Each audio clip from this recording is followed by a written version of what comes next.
White house की दहलीज पर पहुंचे बाइडेन। अब तक मिल चुके 264 इलेक्टोरल वोट। ट्रंप को मिले 214 इलेक्टोरल वोट। 5 राज्यों में मतगणना अब भी जारी। 12 नवंबर तक आ सकता है आखिरी रिजल्ट।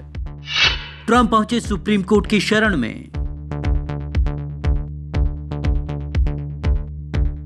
अमेरिका में राष्ट्रपति चुनाव की तस्वीर काफी हद तक साफ हो चुकी है, हालांकि पूरी तरीके से साफ नहीं हुई है। अमेरिकी इतिहास में सबसे विवादित राष्ट्रपति चुनाव में डेमोक्रेटिक पार्टी के उम्मीदवार जो बाइडेन जमीनी स्तर पर बहुमत पा चुके हैं, लेकिन पेच अब भी फंसा हुआ है। ट्रंप बाइडेन से पीछे हैं, लेकिन वे हार मानने के लिए तैयार नहीं है और उन्होंने अदालत की शरण ली है। व्हाइट हाउस की दहलीज पर बाइडेन। डेमोक्रेटिक पार्टी के जो बाइडेन 270 इलेक्टोरल वोटों के काफी नजदीक पहुंच चुके हैं। बाइडेन को 264 और राष्ट्रपति डोनाल्ड ट्रंप को 214 इलेक्टोरल वोट मिल चुके हैं।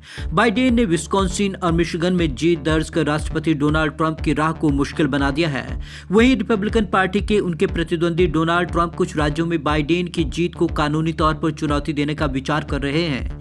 चुनाव के 2 दिन बाद भी अभी तक कोई उम्मीदवार जीत दर्ज के लिए आवश्यक मत हासिल नहीं कर पाया है, लेकिन निर्णायक माने जाने वाले राज्यों विस्कॉन्सिन और मिशिगन में जीत दर्ज कर बाइडेन 264 के आंकड़े पर पहुंच गए हैं। बाइडेन को मिले मतों का प्रतिशत 50.49% है। उन्हें अब तक 7 करोड़ से ऊपर वोट मिल चुके हैं, जो अमेरिका के राष्ट्रपति चुनाव में इतिहास में सबसे ज्यादा है।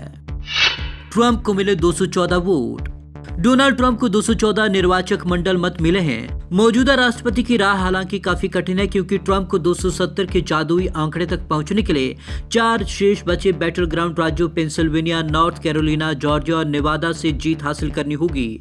बैटल ग्राउंड उन राज्यों को कहा जाता है जहां रुझान स्पष्ट नहीं होता। स्पष्ट जीत के लिए 538 निर्वाचक मंडल सदस्यों में से विजेता बनने के लिए कम से कम 270 निर्वाचक मंडल मतों की आवश्यकता है। ट्रंप को अब तक 47.86% वोट मिले हैं। उन्हें बाइडेन से पीछे होने के बाद भी 7 करोड़ के करीब वोट मिल चुके हैं, जो ओबामा को मिले वोट से ज्यादा हैं। ट्रंप ने ली अदालत की शरण।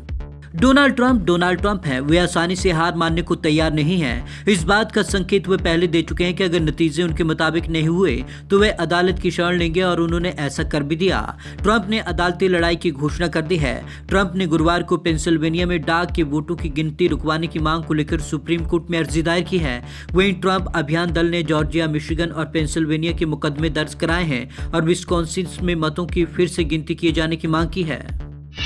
क्या ट्रंप पलट सकते हैं बाजी? ट्रंप अब भी बाजी पलटने का मादा रखते हैं। अगर वो पेंसिल्वेनिया, जॉर्जिया और नॉर्थ कैरोलिना के अलावा नेवादा में जीत जाएं, इनमें भी नेवादा ट्रंप के लिए सबसे अहम है। नेवादा ही एक ऐसा स्टेट है जो ट्रंप की कुर्सी बचा सकता है। यहाँ 6 वोट हैं। ये अगर ट्रंप के पक्ष में होते हैं तो अभी भी स्थिति में बाइडेन बहुमत से 6 वोट दूर रह जाएंगे। नेवादा में बाइडेन केवल 0.3% वोटों से आगे हैं। अदालती लड़ाई का क्या होगा असर? मामला मतगणना और कानूनी लड़ाई के बीच फंसा हुआ है। बचे हुए 5 राज्यों में 6, 9 और 12 नवंबर तक मतों की गिनती होगी। ट्रंप को कोर्ट से राहत नहीं मिली तो 12 नवंबर को आधिकारिक रिजल्ट की घोषणा हो जाएगी। जानकार बताते हैं कि एक बार अगर रिजल्ट स्पष्ट हो गया तो कोर्ट के लिए आंकड़ों को दरकिनार करना मुश्किल होगा। जानकार कहते हैं कि अगर ट्रंप सीधे सुप्रीम कोर्ट जाते हैं तो उनकी अपील खारिज होने के आसार ज्यादा हैं। अगर अपील स्वीकार कर भी ली जाती है तो कानूनी प्रक्रिया से अंतिम नतीजे पर असर नहीं पड़ेगा, खासतौर पर उस सूरत में जब बाइडेन 270 के आंकड़े पर पहुंच चुके हैं। क्या कह रहे हैं ट्रंप? वहीं जो बाइडेन से पीछे रहने के बावजूद डोनाल्ड ट्रंप अपनी जीत को लेकर आश्वस्त नजर आ रहे हैं। व्हाइट हाउस में एक प्रेस कॉन्फ्रेंस को संबोधित करते हुए डोनाल्ड ट्रंप ने कहा, अगर आप लीगल वोट गिने तो वे आराम से जीत रहे हैं, लेकिन अगर आप अवैध यानी मेल इन बैलेट्स वोट गिनेंगे तो डेमोक्रेटिक इसके लिए हमसे जीत छीनने की कोशिश कर सकते हैं। ट्रंप ने कहा कि वे पहले भी कई बड़े राज्य निर्णायक अंतर के साथ जीत चुके हैं। Bureau report, Punjab Kesari TV, Chandigarh.